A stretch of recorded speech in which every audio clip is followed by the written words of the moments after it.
அனைவருக்கும் வணக்கம். நான் உங்களது நட்பு பாஸ்கர்.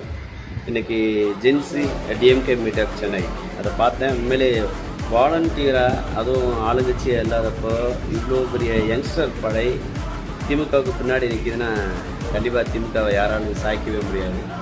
ஏன்னா ஆட்சி அதிகாரத்தில் இல்லாதப்பவே இவ்வளோ ஒரு படை, ஒரு இளைஞர் படை எல்லாத்தையும் துணிஞ்சு எதிர்க்க முன்னாடி வந்திருக்குன்னா அது எவ்வளோ பெரிய விஷயம் இல்லையா? கண்டிப்பாக நானும் அந்த இளைஞர் படையோட சேர்ந்து பணியாற்ற விரும்புகிறேன். நிச்சயமாக அவங்களோடு நானும் சேர்ந்து களமாடுவேன். ஏன்னா திராவிடத்தால் பயின்றேன், திராவிடத்தால் கல்லூரி முடித்தேன், திராவிடத்தால் ஒரு பன்னாட்டு நிறுவனத்தில் விளைய பார்த்தேன். இதுவரை எனக்கு திராவிடம் களமாடியது. இனி நான் அந்த திராவிடத்துக்காக களமாட உள்ளேன். திராவிட முன்னேற்ற கழகத்திற்காக நிச்சயம் பாடுபடுவேன்.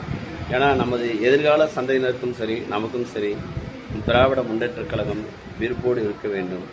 ஏன்னா இப்படி ஒரு சுயமரியாதை கழகம் இந்தியாவில் எங்கும் இல்லைன்னு தான் நினைக்கிறேன். அனைவரும் ஒன்றாக போராடுவோம், மீண்டும் வருவோம், வெல்வோம். நன்றி. அனைவருக்கும் வணக்கம். நான் உங்களது நட்பு பாஸ்கர். இன்றைக்கி ஜென்சி டிஎம்கே மீட்டப் சென்னை அதை பார்த்தேன். உண்மையிலே வாலண்டியராக, அதுவும் ஆளுங்கட்சியாக இல்லாதப்போ இவ்வளோ பெரிய யங்ஸ்டர் படை திமுகவுக்கு பின்னாடி நிற்கிதுன்னா கண்டிப்பாக திமுகவை யாராலும் சாய்க்கவே முடியாது.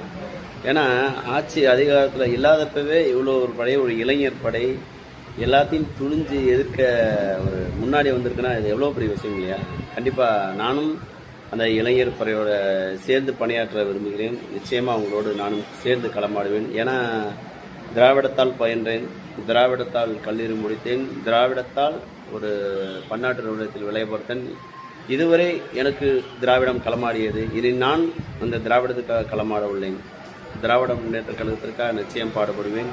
ஏன்னா நமது எதிர்கால சந்ததியினருக்கும் சரி, நமக்கும் சரி திராவிட முன்னேற்ற கழகம் விருப்போடு இருக்க வேண்டும். ஏன்னா இப்படி ஒரு சுயமரியாதை கழகம் இந்தியாவில் எங்கும் இல்லைன்னு தான் நினைக்கிறேன்.